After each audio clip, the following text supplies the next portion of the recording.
یہ پیغمبر جو ہم وقتاً فوقتاً بھیجتے رہے ہیں، ان میں سے ہم نے بعض کو بعض پر فضیلت دی ہے، بعض ایسے ہیں جن سے اللہ نے گفتگو کی، اور بعض کے دوسرے امور میں مرتبے بلند کیے، اور عیسیٰ ابن مریم کو ہم نے کھلی ہوئی نشانیاں عطا کی اور روح القدس سے ان کو مدد دی، اور اگر اللہ چاہتا تو ان سے پچھلے لوگ اپنے پاس کھلی نشانیاں آنے کے بعد آپس میں نہ لڑتے،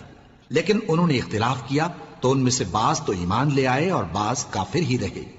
اور اگر اللہ چاہتا تو یہ لوگ باہم جنگ و قتال نہ کرتے، لیکن اللہ جو چاہتا ہے کرتا ہے۔ اے ایمان والو، جو مال ہم نے تم کو دیا ہے اس میں سے اس دن کے آنے سے پہلے پہلے خرچ کر لو جس میں نہ اعمال کا سودا ہو اور نہ دوستی اور سفارش ہو سکے،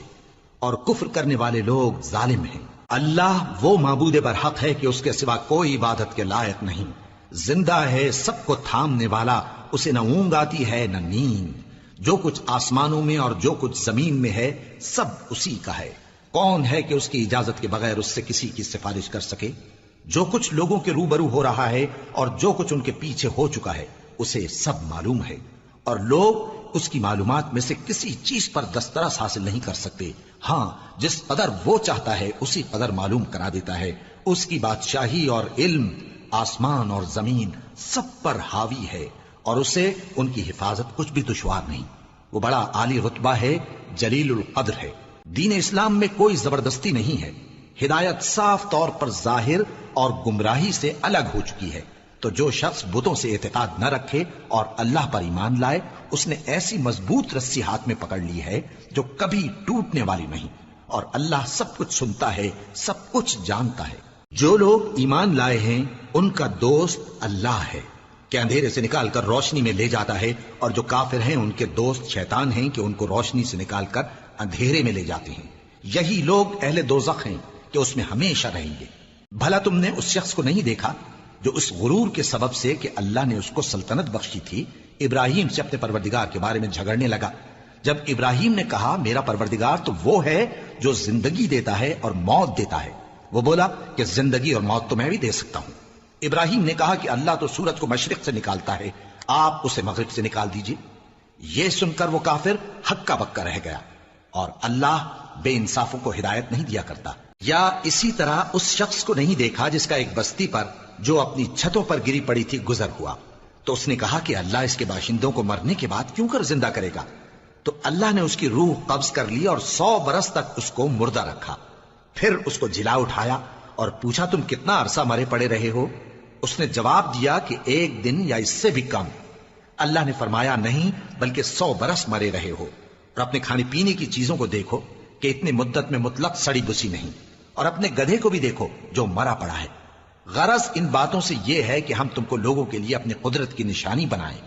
اور ہاں گدھے کی ہڈیوں کو دیکھو کہ ہم ان کو کس طرح جوڑے دیتے اور ان پر کس طرح گوشت پوست چڑھائے دیتے ہیں۔ جب یہ واقعات اس کے مشاہدے میں آئے تو بول اٹھا کہ میں یقین کرتا ہوں کہ اللہ ہر چیز پر قادر ہے۔ اور جب ابراہیم نے اللہ سے عرض کیا کہ اے پروردگار مجھے دکھا کہ تو مردوں کو کیوں کر زندہ کرے گا، اللہ نے فرمایا کیا تم نے اس بات کا یقین نہیں کیا؟ انہوں نے کہا کیوں نہیں، لیکن میں دیکھنا اس لیے چاہتا ہوں کہ میرا دل اطمینان کامل حاصل کر لے۔ فرمایا کہ 4 پرندے لے لو، پھر ان کو اپنے سے ہلا لو اور ان کے ٹکڑے ٹکڑے کر دو، پھر ان کا ایک ایک ٹکڑا ہر ایک پہاڑ پر رکھ دو، پھر ان کو بلاؤ تو وہ تمہارے پاس دوڑتے چلے آئیں گے، اور جان رکھو کہ اللہ غالب ہے، صاحب حکمت ہے۔ جو لوگ اپنا مال اللہ کی راہ میں خرچ کرتے ہیں ان کے مال کی مثال اس دانے کی سی ہے جس سے 7 بالیں اگیں اور ہر ایک بال میں 100 دانے ہوں، اور اللہ جس کے اجر کو چاہتا ہے اور زیادہ کرتا ہے، اور اللہ کشائش والا ہے، سب کچھ جاننے والا ہے۔ جو لوگ اپنا مال اللہ کے راستے میں صرف کرتے ہیں پھر اس کے بعد نہ اس خرچ کا کسی پر احسان رکھتے ہیں اور نہ کسی کو تکلیف دیتے ہیں، ان کا صلہ ان کے پروردگار کے پاس تیار ہے، اور قیامت کے روز نہ ان کو کچھ خوف ہوگا اور نہ وہ غمگین ہوں گے۔ جس خیرات کے دینے کے بعد لینے والے کو ایذا دی جائے اس سے تو نرم بات کہہ دینی اور درگزر کرنا بہتر ہے، اور اللہ بے نیاز ہے، بردبار ہے۔ مومنوں، اپنے صدقات و خیرات احسان رکھنے اور ایذا دینے سے اس شخص کی طرح برباد نہ کر دینا جو لوگوں کو دکھاوے کے لیے مال خرچ کرتا ہے اور اللہ اور روز آخر پر ایمان نہیں رکھتا، تو اس کے مال کی مثال اس چٹان کی سی ہے جس پر تھوڑی سی مٹی پڑی ہو اور اس پر زور کا مے برس کر اسے صاف کر ڈالے۔ اسی طرح یہ ریاکار لوگ اپنے اعمال کا کچھ بھی صلہ حاصل نہیں کر سکیں گے، اور اللہ ایسے ناشکروں کو ہدایت نہیں دیا کرتا۔ اور جو لوگ اللہ کی خوشنودی حاصل کرنے کے لیے اور خلوص نیت سے اپنا مال خرچ کرتے ہیں، ان کی مثال ایک باغ کسی ہے جو اونچی جگہ پر واقع ہو، جب اس پر زور کا مے پڑے تو دگنا پھل لائے، پھر اگر مے نہ بھی پڑے تو خیر پھوار ہی صحیح،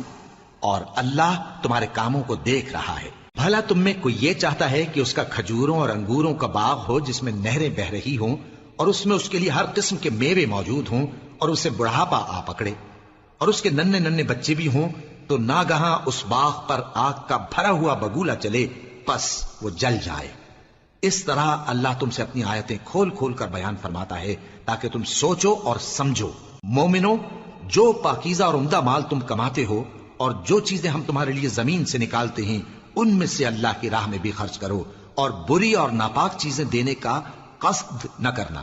کہ اگر وہ چیزیں تمہیں دی جائیں تو بجز اس کے کہ لیتے وقت آنکھیں بند کر لو، ان کو کبھی نہ لو، اور جان رکھو کہ اللہ بے نیاز ہے، خوبیوں والا ہے۔ شیطان تمہیں تنگ دستی کا خوف دلاتا اور بے حیائی کے کام کرنے کو کہتا ہے، اور اللہ تم سے اپنی بخشش اور رحمت کا وعدہ کرتا ہے، اور اللہ کشائش والا ہے، سب کچھ جاننے والا ہے۔ وہ جس کو چاہتا ہے دانائی بخشتا ہے، اور جس کو دانائی ملی بے شک اس کو بڑی نعمت ملی۔ اور نصیحت تو وہی لوگ قبول کرتے ہیں جو عقل مند ہیں، اور تم اللہ کی راہ میں جس طرح کا خرچ کرو یا کوئی نظر مانو، اللہ اس کو جانتا ہے، اور ظالموں کا کوئی مددگار نہ ہوگا۔ اگر تم خیرات ظاہر کر کے دو تو وہ بھی خوب ہے، اور اگر پوشیدہ دو اور دو بھی ضرورت مندوں کو تو یہ تمہارے لیے بہتر ہے، اور اس طرح کا دینا تمہارے گناہوں کو بھی دور کرے گا، اور اللہ کو تمہارے سب کاموں کی خبر ہے۔ اے نبی صلی اللہ علیہ وآلہ وسلم،